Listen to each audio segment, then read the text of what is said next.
Qui ne connaît pas Full Metal Alchemist? Un manga d'une richesse narrative folle qui a été le titre incontournable des années 2000 et qui a réussi l'exploit de mettre plus ou moins tout le monde d'accord. Deux films, des séries d'animation, des cauchemars pour les yeux, même des jeux vidéo et des pièces de théâtre. Un succès critique et commercial à juste titre. L'histoire de deux frères, leur quête de trouver la mythique pierre philosophale, dans une intrigue nouée de complots, de personnages attachants, d'odes à l'humanité, de la guerre, de l'horreur, de la bonne campagne, avec un des systèmes de pouvoir les plus malin basé sur le concept d'échange équivalent. Un concept simple mais qui explore derrière toute une réflexion philosophique poussée avec justesse, un et tout est un. Tout se transforme et rien ne se perd et tout le tralala. Sans déconner, j'ai un ami du sud de la France qui a passé son master en philosophie parce que Full Metal Alchemist l'avait matrixé. Il n'est pas déplacé de considérer FMA comme un titre séminal, un passage obligatoire où les fans recyclent les mêmes blagues depuis 20 ans, qui s'est vu octroyer la sacro-sainte adaptation intouchable se trouvant dans absolument tous les tops des meilleurs animés de tous les temps, à savoir Full Metal Alchemist Brotherhood.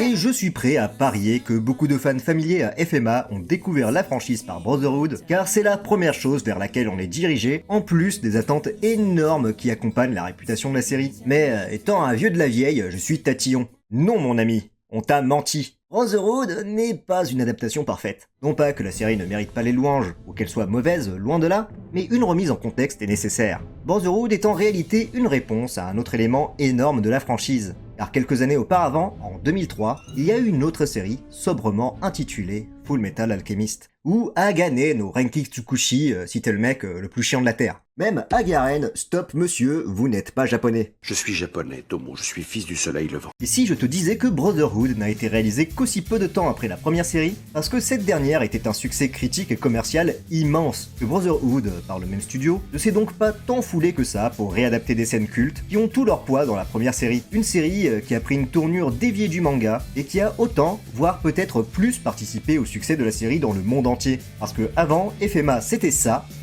et maintenant, FMA, c'est Brotherhood. C'est ce premier épisode hors série où les personnages les plus populaires apparaissent en guest star comme dans une mauvaise sitcom. C'est un rush ahurissant des premiers volumes, en prenant pour argent comptant qu'on est déjà familier aux personnages, donc pas besoin de caractériser l'aspect teigneux d'Edward par exemple. C'est le père Cornello qui devient Hulk pour une raison qui m'échappe, et c'est les gags qui coupent tout moment de sérieux des premiers moments dramatiques du manga. Des petits problèmes qui n'en sont pas vraiment lorsqu'on est déjà familier à comment a été racontée l'histoire auparavant, permettant à notre cerveau de faire le tri, mais voilà, en tant qu'entité unique, ça ne frappe ni aussi juste que le manga, ni ne donne une meilleure expérience animée que son homologue de 2003. Je vous jure, je connais des gens qui ont lâché FMA seulement parce qu'ils étaient déçus des premiers épisodes de Brotherhood. Et plus qu'une simple histoire d'adaptation, là où je veux en venir, c'est pas de faire un énième comparatif entre Brotherhood et la série de 2003, mais plutôt recontextualiser le succès de Brotherhood et encourager ceux qui n'ont jamais donné leur chance à la série originale. Car avec le temps, c'est comme si c'était considéré comme le filler à skipper alors que pas du tout, et parler d'un de ces aspects que je ne vois aborder que très peu, sa proximité avec Frankenstein.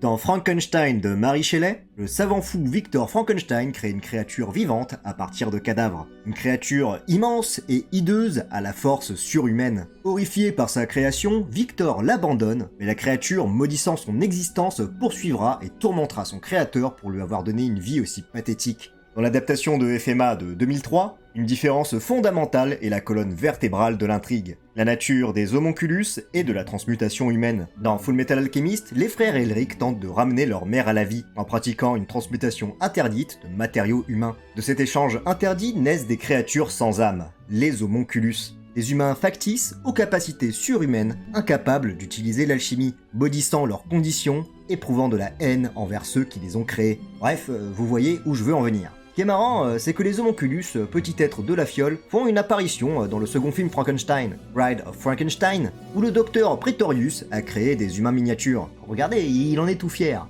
La créature de Frankenstein est un être seul, son apparence abjecte et sa force terrifiante fait qu'il est rejeté de tous. Pourquoi la créature de Frankenstein est-elle venue à la vie? À quoi bon venir au monde si c'est pour être une erreur de la nature vouée à une existence misérable? Le monstre est un bâtard dans tous les sens du terme. Personne n'a jamais voulu de lui, y compris son géniteur. Son seul ami a été un vieil aveugle d'une famille qui l'abandonnera à leur tour. Voulant se venger de Frankenstein, le monstre retrouve son créateur et lui fait un ultimatum. Soit il lui crée une compagne pour qu'il puisse s'enfuir avec quelqu'un comme lui, soit il se cachera toujours derrière lui pour détruire sa vie au moment où il sera le plus heureux. Frankenstein cède d'abord au chantage, puis ses réflexions l'en empêchent. Et s'il mentait? Et s'ils étaient capables de se reproduire? Ça pourrait être l'avènement d'une race de monstres qui exterminerait les humains, ou même, qui dit que la compagne voudra de la créature? Dans les films et certaines adaptations, la fiancée du monstre est bel et bien fabriquée, mais elle aussi est horrifiée par la créature, le rejette et met immédiatement fin à ses jours. Pris de colère, la créature met à exécution sa menace, et une traque mutuelle se fait entre le professeur et le monstre, jusqu'à la mort de son ennemi. La créature fond en larmes, se sentant plus seule que jamais, et rongée par la culpabilité,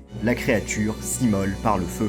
La solitude et la condition inhumaine caractérisent le monstre, ses actions, ses motivations, sa vie et sa mort. Dans FMA 2003, les homonculus sont les laquais de Dante, une alchimiste centenaire. Il manipule les alchimistes à créer des pierres philosophales dans l'ombre, dans l'espoir qu'ils soient transmutés en êtres humains. Seulement, la frontière entre humain et homonculus est assez fine. L'un des dilemmes moraux essentiels d'Edward, c'est son droit de vie ou de mort sur autrui. Lorsqu'il sera obligé de tuer Greed, il craquera. Greed, après tout, ne fait aucune distinction entre les deux. Sans oublier la nature particulière d'Alphonse, qui n'est qu'une armure faite de souvenirs qui partagent la même quête que les homonculus. Pierre philosophale, redevenir humain. Et après, c'est quoi humain ? Si c'est les souvenirs, alors Alphonse et les homonculus sont-ils humains? Si c'est le corps, que sont les chimères inanimées de Tucker à l'effigie de sa fille qu'il a sacrifiée? Si c'est la morale, que dire de Enheim, Dante ou tous les soldats de la guerre d'Ishval? Sont-ils toujours humains? Et vu que la série n'est pas forcément claire sur ce qui définit l'humain, on n'est pas sorti de l'auberge. Les homonculus ont un mal-être du fait qu'ils ne comprennent pas la raison de leur existence. Ils ont quelques souvenirs et un lien avec leur ancien soi, mais souhaitent au fond être des individus détachés de leur créateur, détachés de leur ancienne identité, dont ils ne supportent pas d'en être l'imposture. Cette quête d'humanité est au centre du personnage de Lust, qui aura une crise existentielle tout le long de la série, voulant s'échapper des souvenirs de sa vie précédente, trouvant une délivrance dans la mort. Mais cette solitude se ressent sous un autre aspect tout aussi important dans Frankenstein, la maternité. Le sous-texte de la maternité se lit dans les écrits de Mary Shelley. Frankenstein donne naissance à la créature et ne l'assume pas. La créature est née par pure expression de son hubris, il l'a fait parce qu'il pouvait le faire. Les films, quant à eux, insistent davantage sur la lecture religieuse. Dans les films d'Universal, le crime de Frankenstein est d'avoir pris la place de Dieu, créant une aberration. La créature est un orphelin, mais aussi le fils d'un seul homme qui a réalisé le miracle de la création ex nihilo. Un dieu qui a fait l'erreur de créer. Un mix de relations père-fils où le père est parti acheter des clopes et la chute de Lucifer. Et ce n'est pas anodin que la série commence sur l'incident de Lior, où Edward nie l'existence de Dieu et affirme la supériorité de l'alchimie. Dans Full Metal Alchemist, les frères Elric tentent de ressusciter leur mère. En résulte l'homonculus Slot. Un peu comme le bateau de Thésée, Slot est une reconstruction de Trisha Elric, avec une partie de ses souvenirs, mais elle n'est pas leur mère. Je pense qu'elle l'explique mieux que je ne le pourrais. J'ai le souvenir d'avoir été votre mère, c'est vrai. Pourtant, ce n'était pas moi et votre mère est morte. Moi, je suis autre chose. Je ne suis pas un être humain. Mais dans ce cas, qui suis-je? Comme une mère ne peut pas tuer ses enfants, ce sera la preuve que je ne suis pas la vôtre. Mais si je l'étais, je sais que je pourrais vous aimer. Vous qui m'avez fait naître. Alors que je suis faite pour vous haïr. Slot est une aberration, car les frères Elric, par le pouvoir de l'alchimie, ont donné naissance à leur propre mère. Dans un cas similaire, nous avons Vrat, l'homonculus d'Izumi, un enfant homonculus orphelin qui a récupéré le bras et la jambe d'Edward. Alors qu'il n'était pas affilié aux autres homonculus, Edward se montrera méfiant envers lui pour sa seule condition. Rejeté en tant que monstre, il cherchera une mère de substitution avec Slot. Tout comme la créature de Frankenstein tente de pallier à sa solitude en demandant à son créateur une épouse, Vrat cherche une famille de monstres fabriqués comme lui. Envy, dans cette série, est l'ancien fils d'Ohenheim. Comme la créature de Frankenstein, il n'est animé que par une haine envers son père, jalousant l'amour qu'il offre à sa vraie famille. Le principe de la transmutation humaine est beaucoup plus central dans Full Metal Alchemist 2003. Ce qui motive Edward à réaliser ces transmutations interdites, c'est aussi bien son chagrin que son hubris. Ça fait des siècles que les alchimistes essaient de le faire sans y réussir. Alors ils ont décrété que c'était interdit, histoire de camoufler leurs échecs perpétuels. Cette remise en question revient aussi lorsque les frères Elric découvrent que Tucker a transformé sa fille en chimère. Tucker leur explique alors que ses motivations étaient similaires. Poussé au désespoir, il avait le choix d'une vie gâchée avec ou sans la science. Et il a choisi, par hubris et curiosité, de faire ce que personne d'autre ne pouvait. La création d'une chose qui ne devait pas exister. Bien que la lecture cristallocentrée de Frankenstein est accentuée dans les films, le titre original du roman était le Prométhée moderne. un mythe grec où Prométhée trahit l'Olympe pour donner le feu de la connaissance aux humains. Ce qui n'est pas sans attiser la colère de Zeus, qui condamne Prométhée à un supplice éternel où il se fera continuellement dévorer sur le mont Caucase. Frankenstein touche au feu de la connaissance. La science qui a donné vie transcende l'humanité, et son châtiment, c'est sa création qui lui prendra tout ce qui lui est cher. On peut facilement faire le lien entre le feu sacré et la pierre philosophale. Dans cette série, les homonculus, incapables d'utiliser l'alchimie, manipulent les humains en leur apprenant l'existence et la manière de créer une pierre philosophale. Seulement, cette quête est dangereuse. Pour en fabriquer, il faut sacrifier des vies humaines. La série a d'autres éléments d'horreur gothique en surface. Au niveau de sa réalisation, on remarque immédiatement les tons et lumières plus sombres que Brotherhood. Des villes et architectures avec des cathédrales, des vitraux, des cimetières. Les monstres homonculus ont une faiblesse. Ici, les restes du corps de la personne transmutée, un peu comme les loups-garous avec l'argent. Même des épisodes pas terribles comme le 4ème. Un ce cliché à la Dracula, où les frères Elric passent par un village, où les locaux mettent en garde sur les choses étranges qui s'y passent.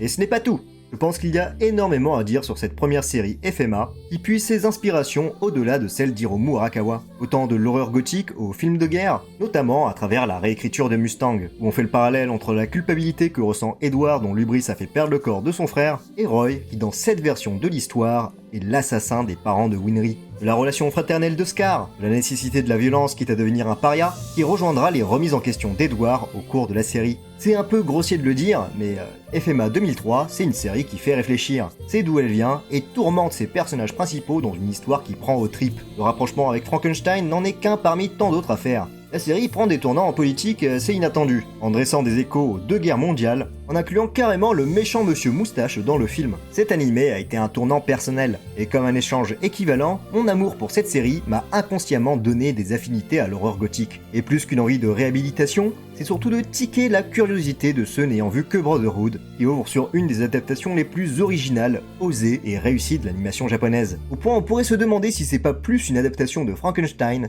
qu'une adaptation de Fullmetal Alchemist le manga. Est-ce que c'était du filler?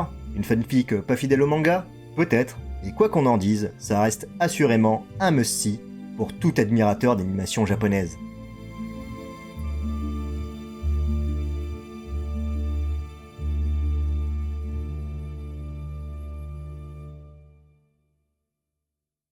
Merci d'avoir dédié votre précieux temps à ma modeste vidéo. Je tiens à remercier du fond du cœur mes tipeurs.